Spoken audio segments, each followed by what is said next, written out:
Hello friends, welcome to my channel Sangeetha's life style. எல்லோரும் எப்படி இருக்கீங்க? நல்லா இருக்கீங்களா? இது வந்து ஒரு தீபாவளி ப்ரிப்ரேஷன் vlog. ஏன்னா தீபாவளிக்கு வந்து கொஞ்சம் கிளிப்ஸ் நிறைய இருக்குது. ஸோ பார்ட் 1 பார்ட் 2 அப்படின்னு சொல்லி பிரித்து போடுறேன். ஃபஸ்ட்டு என்ன அப்படின்னு பார்த்தீங்கன்னா, எங்கள் அம்மா வீட்டில் நான் வந்து பட்சணை செஞ்சிட்ருக்கேன். யூஸ்வலி எங்கள் அம்மா வீட்டில் செஞ்சுட்டு நாங்கள் 2 பேர் ஷேர் பண்ணிப்போம்.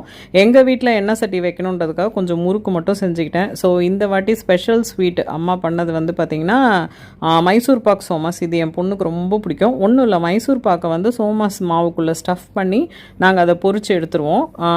பட்சணம் என்னன்னு பார்த்தீங்கன்னா, மைசூர் பாக் சோமாஸ், மைசூர் பாக்கு, சாம்பிளுக்கு கொஞ்சம் முறுக்கு அங்கேருந்து எடுத்துகிட்டு வந்தேன். அதுக்கப்புறம் வெல்லம் அதிரசம் மிக்சர் இதுதான் வந்து அம்மா பண்ணியிருந்தாங்க. ஸோ நானும் கொஞ்சம் ஹெல்ப் பண்ணிட்டு அப்படியே ஷேர் பண்ணிக்கிட்டோம். மறுநாள் வந்து பார்த்திங்கன்னா முறுக்கு நான் எங்கள் வீட்டுக்குன்னு போட்டு வச்சுட்டேன். நெக்ஸ்ட்டு வந்து என்னென்னா பூ ஷாப்பிங். இது வந்து இந்த பாடி ஃப்ளைஓவர் கீழே இருக்கும். இந்த அக்கா கிட்ட தான் நான் எப்போவுமே பூ வாங்குவேன். பூ நல்லா ஃப்ரெஷ்ஷாக சூப்பராக இருக்கும். அவங்க பேர் பேபி. நீங்கள் போனீங்கன்னா அவங்கக்கிட்ட சொல்லி வாங்கிக்கோங்க. ரொம்ப நல்லா கொடுப்பாங்க பூவு.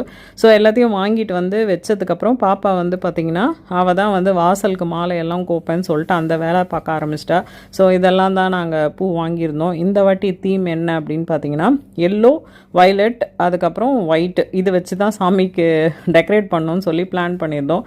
நெக்ஸ்ட் லிஸ்ட்டில் என்னென்னா ஃபுல்லாக பித்தளை பாத்திரம், பூஜை சாமான் எல்லாத்தையும் நல்லா பீத்தாம்பரி போட்டு பளபளன்னு தேய்ச்சி ஈரம் போக தொடச்சி வச்சுட்டா அது நல்லா காஞ்சிரும். அதுக்கப்புறம் பாப்பா வந்து மஞ்சள் குங்குமம் வைக்க ஆரம்பிச்சிட்டா. ஸோ இதெல்லாம் முடிச்சுட்டு நாங்கள் படுக்கிறதுக்கே ஆல்மோஸ்ட் பார்த்திங்கன்னா 12.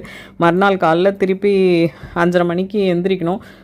லாஸ்ட்டாக நான் என்ன வேலை பண்ணேன் அப்படின்னு பார்த்தீங்கன்னா, வாசலுக்கு மாயிலை தோரணம் இதுதான் வந்து நான் பண்ணிகிட்டு இருந்தேன். வாசல் மாலை அவள் கட்டி முடிச்சிட்டா. யூஸ்வலாக கோலமும் மாயிலை தோரணமும் மட்டும் நான் கட்டுவேன். மிச்சதெல்லாம் அவள் தான் பார்த்துப்பா. மறுநாள் காலைல சமையல் மட்டும் பண்ணுவோம். ஸோ ப்ரிப்ரேஷன் பார்த்தீங்கன்னா இந்த வேலை. அதுக்கப்புறம் மறுநாள் சமையலுக்கு வந்து வெங்காயம், கொஞ்சம் கோஸு, அரிசி, பருப்பு, உளுந்து, வடைக்கு எல்லாத்தையும் ஊற வச்சு எடுத்து வச்சிட்டேன். ஸோ அவ்வளோதான் ஃப்ரெண்ட்ஸ். நெக்ஸ்ட் தீபாவளி vlogல பார்க்கலாம்.